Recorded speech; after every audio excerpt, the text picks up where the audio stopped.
پچھلی ویڈیو کے اندر ہم نے دیکھا کہ فضول کلام کی ڈیفینیشن کیا ہوتی ہے، لیکن یہ محسوس ہو رہا تھا کہ شاید بات پوری طرح سمجھ نہیں آ سکی یا بات کے اندر اختصار تھا، تو اس وجہ سے ہم نے امام غزالی رحمۃ اللہ علیہ کی جو اصل کتاب ہے احیاء العلوم، اس سے ہم بے فائدہ کلام یا فضول کلام کی ڈیفینیشن ایک دفعہ پڑھ لیتے ہیں اور تھوڑی سی مثالیں بھی اس میں دی ہیں انہوں نے، تو اس سے امید ہے کہ انشاءاللہ بات اس حوالے سے بہتر سمجھ آ جائے گی، کیونکہ اس کو اچھی طرح سمجھنا ضروری ہے، ورنہ یہ ہے کہ انسان یا تو اس میں متشدد ہو سکتا ہے اور یہ سمجھنے لگے جی یہ تو کوئی بہت ہی مشکل تعریف ہے اور اس پہ تو گویا بندہ چپ کر کے ہی بیٹھ جائے، تو مطلب اس طرح سے نہیں ہے، بلکہ یہ ہے کہ اگر اس کو اچھی طرح سمجھ لیں گے تو پھر یعنی یہ پریکٹیکل چیز ہے، یہ کرنے کی چیز ہے، ایسا نہیں ہے کہ کوئی بالکل ناممکن چیز امام غزالی بتا رہے ہیں۔ تو بے فائدہ کلام ہم احیاء العلوم سے ابھی ایک پیراگراف اس کا پڑھ لیتے ہیں۔ بے فائدہ کلام، فرماتے ہیں امام غزالی رحمۃ اللہ علیہ کہ بے فائدہ کلام اس کلام کو کہتے ہیں کہ اگر تم خاموش رہو تو کوئی گناہ لازم نہ آئے اور نہ فی الوقت یا بعد میں کسی وقت اس کی وجہ سے کسی نقصان کا اندیشہ ہو۔ اب یعنی وہی تعریف ہے تقریباً، لیکن تھوڑے سے دوسرے الفاظ کے ساتھ۔ اگر تم خاموش رہو تو گناہ لازم نہیں آتا اور نہ فی الوقت یا بعد میں کسی نقصان کا اندیشہ۔ اب اس کی مثال دیتے ہیں۔ اس کلام کی مثال یہ ہے کہ تم نے کسی مجلس میں بیٹھ کر اپنے سفر کے قصے سنائے اور لوگوں کو بتایا کہ میں نے بلند و بالا پہاڑ اور رواں دواں نہریں دیکھیں، خوش ذائقہ کھانے کھائے، طرح طرح کی چیزوں کا مشاہدہ کیا، فلاں بزرگوں اور مشائخ سے ملاقاتیں کی، وغیرہ وغیرہ۔ یہ وہ امور ہیں اگر تم انہیں بیان نہ بھی کرو تب بھی کوئی گناہ نہیں اور نہ کسی قسم کا نقصان ہے۔ یہ بھی اس صورت میں ہے کہ جب کہ تمام واقعات بلا کم و کاست، یعنی مرادیہ کے بغیر کسی کمی زیادتی کے صحیح بیان کیے جائیں اور نہ اس میں کسی قسم کی کمی ہو، نہ زیادتی، نہ کسی شخص کی غیبت ہو، نہ کسی مخلوق کی مذمت، نہ خود ستائی ہو، خود ستائی سے مراد ہے کہ اپنی تعریفیں بیان کرنا، اور نہ اظہار تفاخر۔ اس احتیاط کے باوجود یہی کہا جائے گا کہ تم نے اپنے سفر کا حال بیان کر کے وقت ضائع کیا۔ پھر یہ بھی معلوم نہیں کہ تم اتنی احتیاط رکھ سکو گے یا نہیں،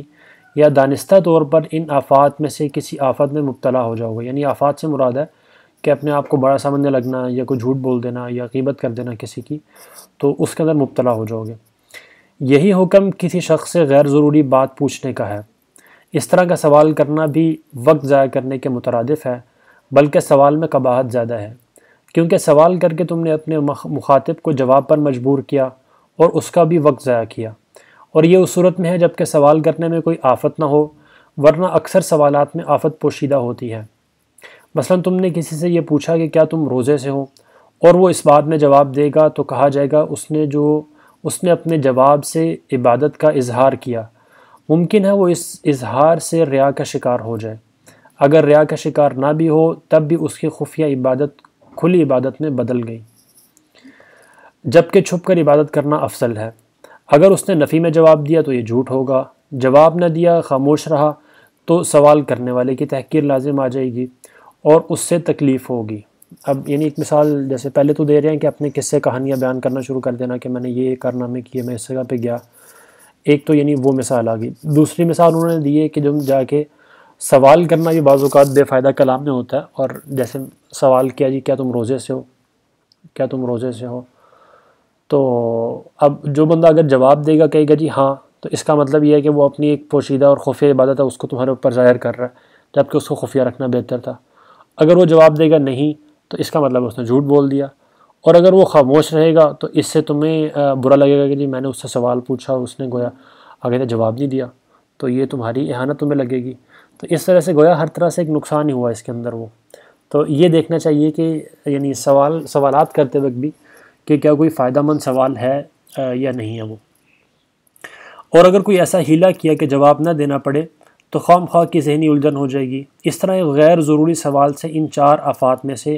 ایک آفت ضرور آئے گی۔ جھوٹ اگر وہ کہے گا روزہ نہیں رکھا، تحقیر مسلم اگر وہ تمہیں جواب نہ دے، ذہنی الجھن اگر وہ کوئی ٹالنے کے لیے کوئی ہیلا بہانہ کرے۔ اس طرح ان گناہوں کا حال بھی نہ پوچھنا چاہیے، اور نہ کوئی ایسی پوشیدہ بات دریافت کرنی چاہیے جسے بتلانے میں شرم ہو۔ کسی سے یہ پوچھنا بھی صحیح نہیں کہ فلاں شخص نے تم سے کیا کہا، یا فلاں شخص کے بارے میں تمہاری کیا رائے ہے۔ کسی مسافر سے یہ معلوم نہیں کرنا چاہیے کہ وہ کہاں سے آیا۔ بعض اوقات اپنے شہر کا نام بتانا اس کی مصلحت کے منافی ہوتا ہے۔ سچ کہتا ہے تو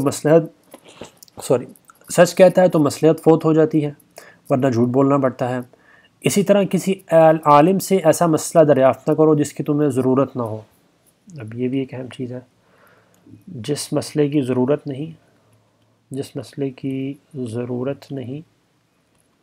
اسے نہ پوچھو۔ جس مسئلے کی ضرورت نہیں اس کو کسی عالم سے دریافت نہ کرو۔ بعض اوقات مسئول یعنی وہ شخص جس سے سوال کیا جا رہا ہوتا ہے، یعنی اس کیس کے اندر عالم ہے جیسے، وہ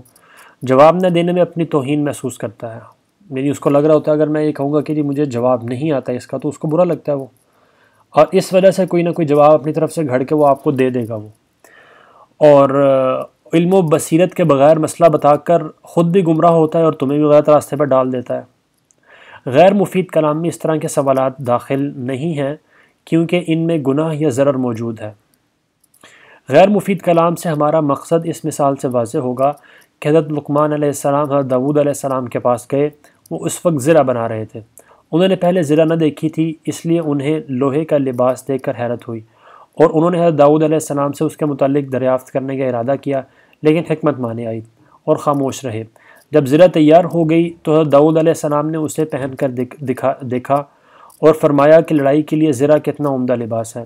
لقمان حکیم نے دل میں کہا خاموشی ہی بڑی حکمت ہے، لیکن اس راز کو سمجھنے والے اور سمجھ کر عمل کرنے والے بہت کم ہیں۔ یہاں انہیں سوال کے بغیر ہی زرہ کا علم ہو گیا اور پوچھنے کی ضرورت نہ رہی۔ اس طرح کے سوالات میں اگر ضرر، کسی کی اہانت، مبالغہ آمیزی، ریا اور جھوٹ وغیرہ عیوب نہ ہوں تو وہ غیر مفید کلام میں داخل ہیں اور ان کا ترک کرنا حسن اسلام کی دلیل ہے۔ یعنی اگر تو کلام کے اندر آپ نے کوئی جھوٹ داخل کر دیا ہے، کسی کی غیبت کر دی، یا کسی کو گناہ بولنے پر مجبور کر دیا، جیسے ہم نے وہ عالم والی مثال دیکھی کہ کسی عالم سے جواب پوچھ لیا کہ جس کو خود مسئلے کا پتہ نہیں تھا، اس نے اپنی عزت بچانے کے لیے اور شرمندگی سے بچنے کے لیے کوئی جواب گھڑ کے دے دیا، تو اس نے گناہ تو کیا لیکن گناہ پر مجبور آپ نے کیا۔ تو یہ تو یعنی فضول کلام سے بھی آگے کی چیز ہے، یعنی یہ تو گویا گناہ والی چیز ہے۔ یہاں پہ جو فضول کلام کی بات کر رہے ہیں وہ ایسے کلام کی بات کر رہے ہیں کہ جس کے اندر کوئی گناہ تو نہیں ہے لیکن کوئی فائدہ بھی نہیں ہے اس کے اندر وہ، تو اس وجہ سے ایسے تمام کلام سے خاموش رہنا، اور خاموشی جو ہے وہ زیادہ بہتر ہے وہ۔